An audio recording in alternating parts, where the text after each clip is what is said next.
Viewer discretion is advised.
Sometime in the near future, somewhere high above, or perhaps even far below, in an infinite void we call space, a box of some kind, perhaps a capsule within this cold freeze, strangely appeared seemingly from nowhere at all. And as it moved slowly through this ether, this darkened and infinite nothing, a faint scream could be heard.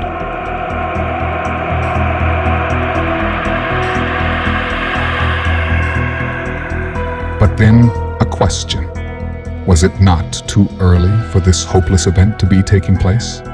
And then, suddenly, as if an answer to that perplexing thought, as this scene within our story and within the darkness all around simply just faded away.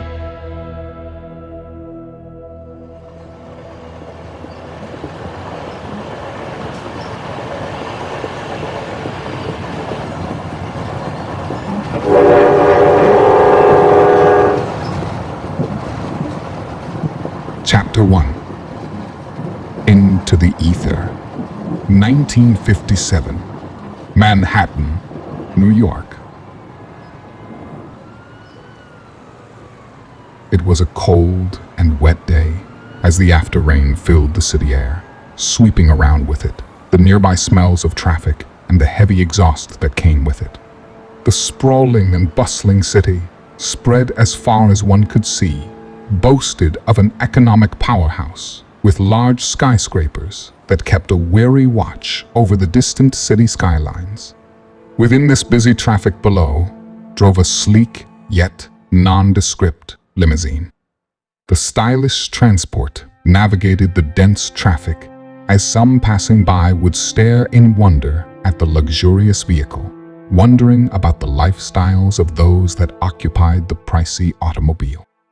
As it continued, visual contact of the lengthy ride slowly disappeared as it entered the 20-year-old Lincoln Tunnel. Now, within the underwater megastructure, a human feat that stood as a symbol of mankind's persistence. A few find themselves inside of this fancy carriage of steel as it makes its way under the great Hudson River. The black leather interior, married with its black carpeting, only made the vehicle darker as they navigated the tunnel eventually leading to the other side. As he took a deep breath, he made a small effort to drown out the conversation happening in front of him by looking out the window. He was nervous, very nervous. He was in his late teens, 20 at the oldest, and obviously well taken care of as he sat in the back of his incredibly luxurious ride. Obviously, in deep conversation, his two parents or guardians, a man and a woman, both dressed in all black, sat across from him, each sipping a glass of Chardonnay and paying little attention to the young man. The boy was thin and tall and carried a lean physique. He had darker hair, while appearing appropriately dressed for a New York winter. The two adults, both elderly in age, seemingly too old to be the boy's actual parents, maintained an elegant and well-to-do appearance as they each presented themselves in New York's finest. The boy looked around in the vehicle. He was accustomed to limousines from where he had lived before, but this one seemed so much more luxurious. They were traveling along a main thoroughfare, as the vehicles around them held tight to the stretched Chevy while it traveled Manhattan's busy roads. As he watched the traffic outside, mesmerized by the intricacies of it all, he seemed to be in love with his new surroundings. He watched the dark tunnel turn into a brightly lit city, while skyscrapers, some still under construction, a symbol of American ingenuity, stood proudly off in the distance. As they rounded corner after corner and traversed one busy road after the next, the car finally came to a stop. Then, and in a thick foreign accent, the male adult spoke first, while aiming a stern look at the young man. "You must do well here. You must learn their ways. You must be brave, and you must tell no one." He said this, maintaining his serious expression as he kept a hushed yet serious tone. He paused for the young man's response. The boy looked up at the man who was addressing him and nodded with a nervous yet prepared expression. That was when the woman spoke up, also carrying a somewhat similar accent. "And for fuck's sake, smile." He followed her orders and slightly smiled, hoping to gain her approval, but felt disappointed as he didn't even get so much as an acknowledgement from the stern woman. Instead, the older gentleman spoke up once more. "Good boy." The next thing the young man knew, he was standing outside the black modified Chevy Bel Air as the driver set a large black luggage bag down on the cement sidewalk next to him. The boy peered down at the luggage as he noticed the window to the back seat of the car, now behind him, roll down an inch or so. A man's voice came from within the limo. "Your contact's name is Ivanov. He will contact you. You will be given your first assignment in 17 years from today. For now, all your focus must now be on the task at hand. Do not fail." With that, he watched as the window rolled back up and the vehicle made its departure, as he was soon left completely on his own. He then turned and looked at the complex of buildings in front of him. Outside the large main copper brick entrance sat a sign that read, "Recruit Entrance and Processing Station." He took one final deep breath, and then, gathering his thoughts, attempting their escapes from the daunting mission ahead, he picked up his bag and calmly approached the doors. He wasn't used to carrying his own luggage. Not that he was spoiled or anything. He was just brought up to believe that those types of duties resided far below him. However, now the boy had to take care of himself. No personal driver, no large mansions, and no more privacy. At least for now. He hesitated and grimaced at the idea that those concerns were not even the worst of it, as the next few months would prove to be especially hard for the boy to navigate. He made his way, carrying with him his bag strapped across his shoulder, eventually coming to the entrance of the large building before him. Suddenly, as if he could hear a small voice inside his head, perhaps a much younger version of himself, he began to ponder. "It's not too late. Maybe I can just walk away. Disappear, become something here. Become something I want to become. Something of my own." He then had the image of a long-lost childhood friend within his mind. Her face was like an angel's as they sat together in a massive library many years ago. He remembered what she had said that tragic day. "We can go to the police. You should be missing somewhere, right? Besides, I don't want to see you hurt anymore," she desperately stated. But this memory of his friend back when he was much younger soon became muffled by something much more nefarious. A thought which caused him to grimace. He thought back to the man in the limo as he quickly removed the idea of defecting, while fear of repercussions quickly took over, just as it had done all those years back. He took a deep breath and shook his nerves away as he reached forward and opened both the doors he was now standing directly in front of. A large room, 2 stories high, now lay before him, with windows to all sides, which provided plenty of natural light to flow through the entire lobby. The tiles screamed out cheap linoleum, an odd marriage to the beautiful architecture it was surrounded by, as scuff marks could be found from one corner to the next. About 20 feet in front of him sat a large desk which separated the smaller portion of the room he was in from the more expansive side with armed security and manned counters. Only a few others stood in front of him, but he paid no attention to that, as he had never been in such a bustling environment. New York was massive, he thought, and it seemed full of wonders he had never felt before. A sense of freedom he had never smelled before. He didn't know what to think of this feeling, as he was not regularly encouraged to enjoy himself. The emotion turned sour within his stomach from time to time, dropping like dead weight within his gut, particularly whenever the 2 conflicting feelings on the whole matter would come face to face. Purposefully lost in his thoughts to silence his worries, he completely went without noticing the man behind the counter who was now shouting at him. "Sir, first and last name, sir." He was certainly caught off guard, but was able to regain his thoughts rather quickly and focused on the man in front of him. He quickly began to think to himself, "You got this.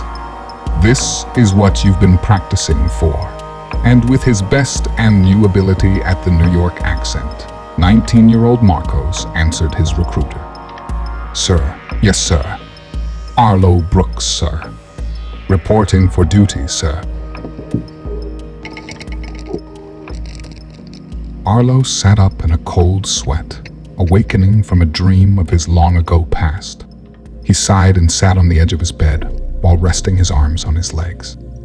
He brought his head down to meet his rising palms as he took his face in his hands and wiped his sleep away. Suddenly, he stood up and loudly began to speak. "Curtains. Shower." Immediately, the curtains withdrew and exposed a large pane of glass, separating his flat from the outside. A soft amber glow then slowly swept through his surroundings and displayed a tasteful decor. And from the other side, a shower could be heard turning on as the entire apartment lit up in the relaxing dim light. He walked towards the large window and peered out. He suddenly heard a phone begin to sound, emanating through his entire home. He threw up a hand and waved it over a seemingly random part of the wall next to the window. Right in that spot, as if somehow appearing from under the wall's very own paint, several lights lit up as a man's voice replaced the ringing sounds from just seconds earlier. A face then appeared like a hologram across the same wall. It was Thomas Shields. Thomas began speaking as Arlo listened and looked out the window. "It's been handled." Arlo's facial expression did not change in the slightest. "And the children?" Thomas answered right away. "Being processed now." Arlo closed his eyes and clenched his jaw as a vein slightly materialized above his brow. He spoke through his teeth as he addressed Shields once more. "And the rest of them?" Thomas didn't miss a beat. "Dispatched, sir. All of them. And as you requested, I'm currently retargeting my efforts to weed out the rest of the sevens." Thomas showed a small look of relief as Arlo still held his eyes closed and responded quietly, "Good." The two held a small lull in their conversation until Thomas once again spoke up. "We might have a problem, sir." Arlo's eyes slightly opened while still maintaining his window view as he replied softly. "So, then tell me." Thomas looked away from the screen as he seemed to think of the right words. "The Chancellor has become an issue. Apparently, he's running the entire Ecuadorian sector. He's taken control from the Russians, sir."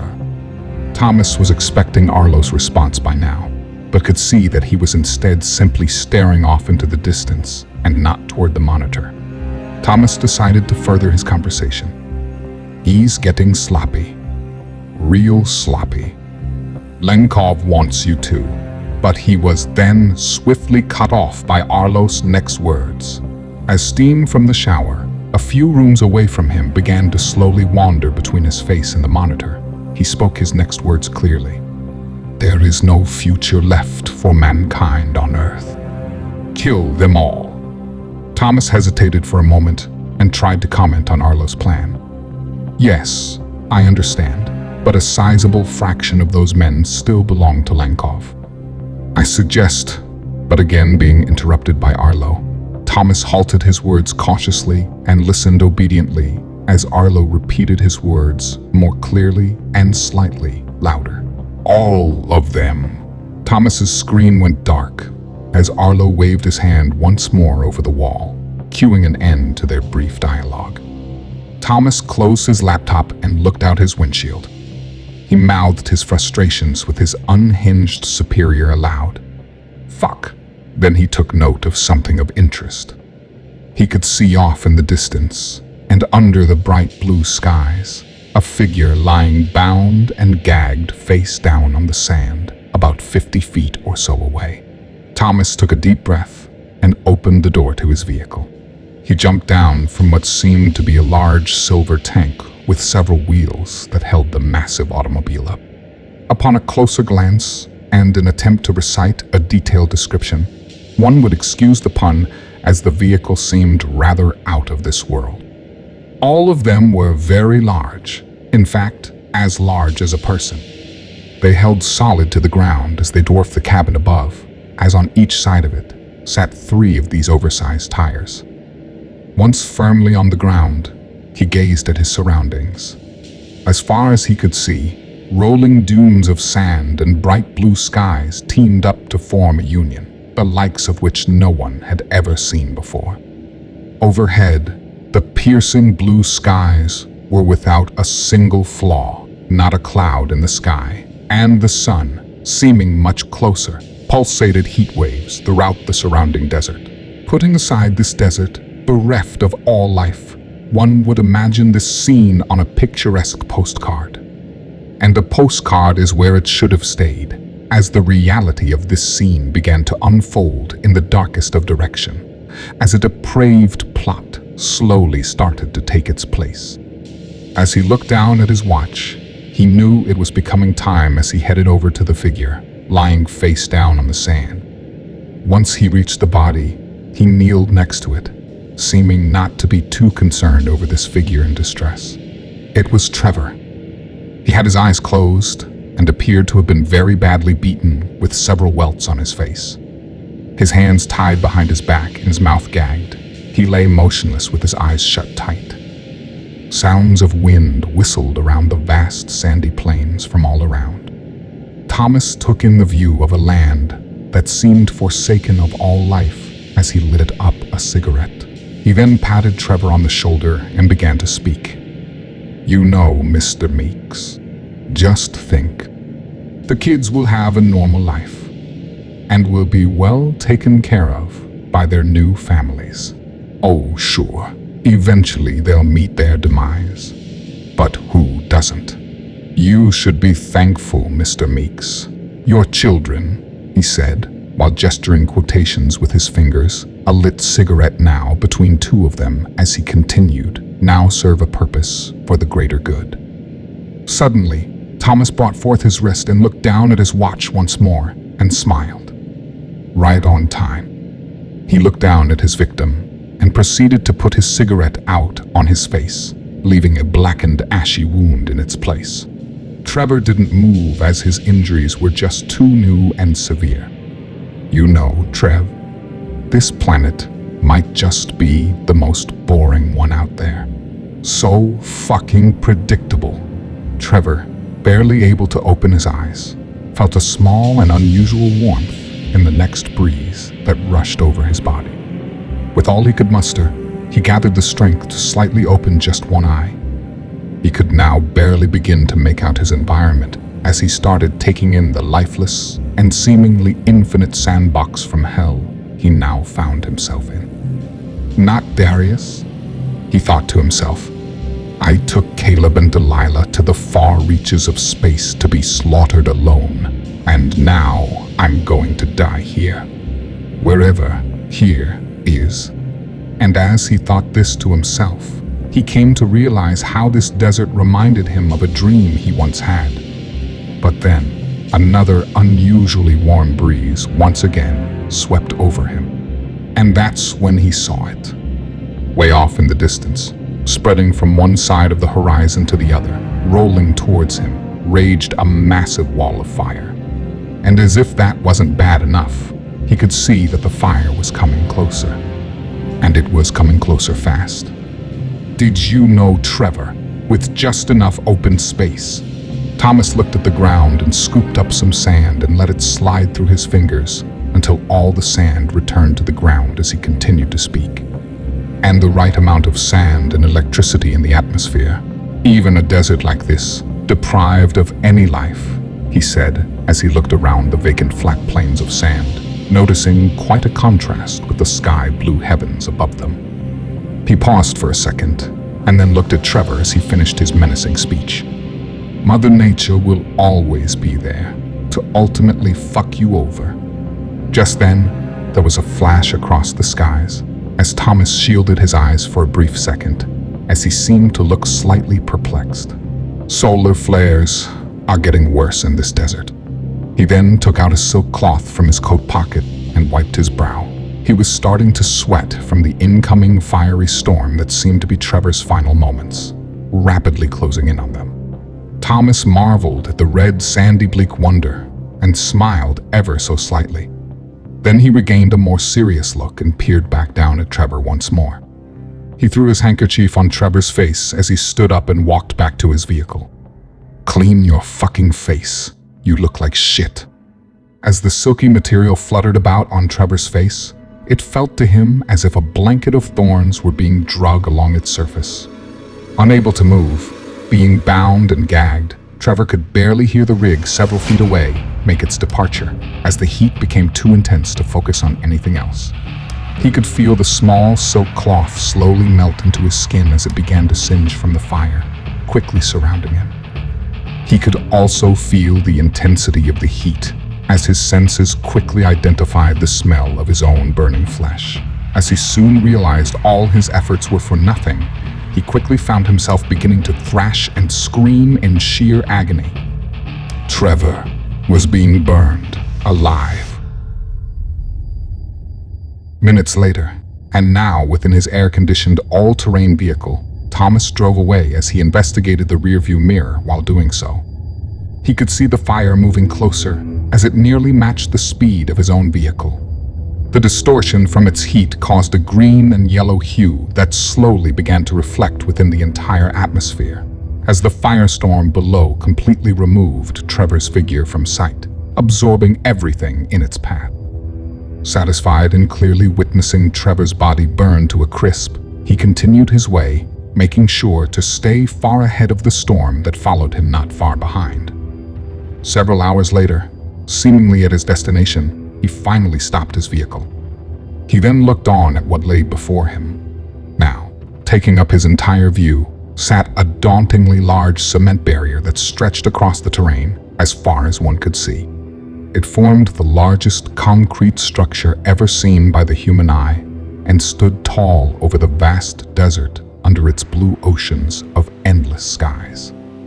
He noticed a series of lights on a small concrete slab just outside his vehicle.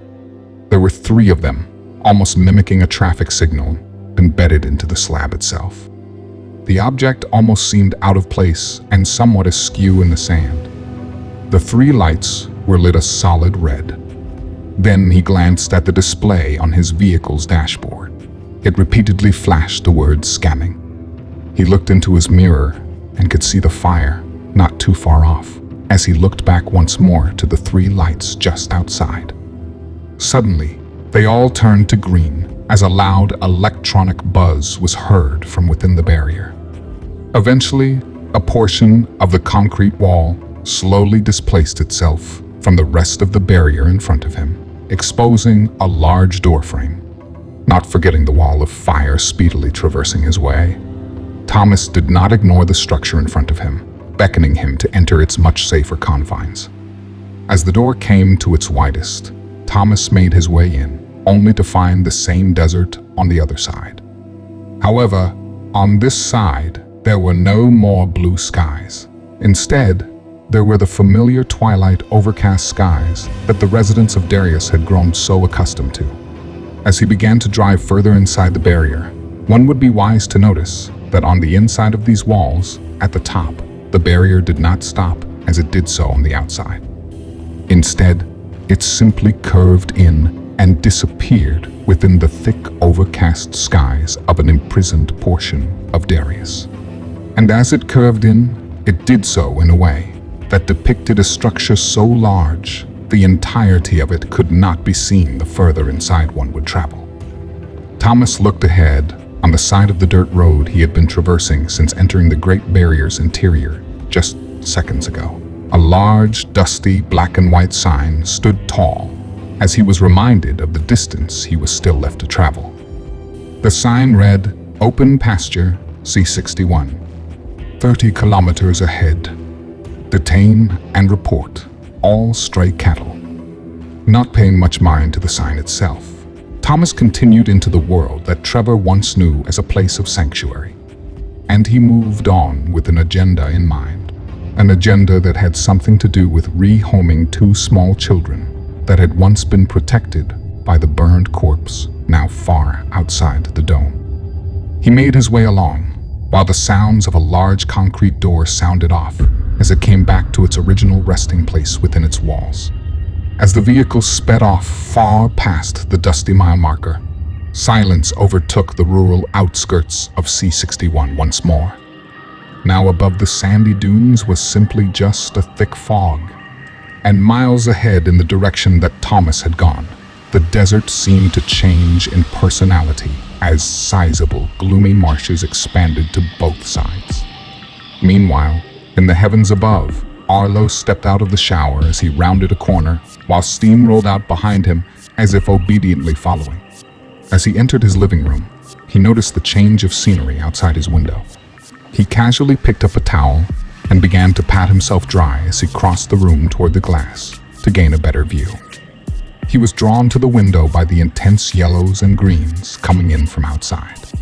As he came closer, he peered outside and looked down miles below upon planet Darius, now engulfed in a fiery red dust storm. But then, he shifted his gaze to a good-sized portion that seemed to be exempt from all the chaos that the rest of the planet found itself mired in. This portion appeared to be the size of a small country one would see back on Earth.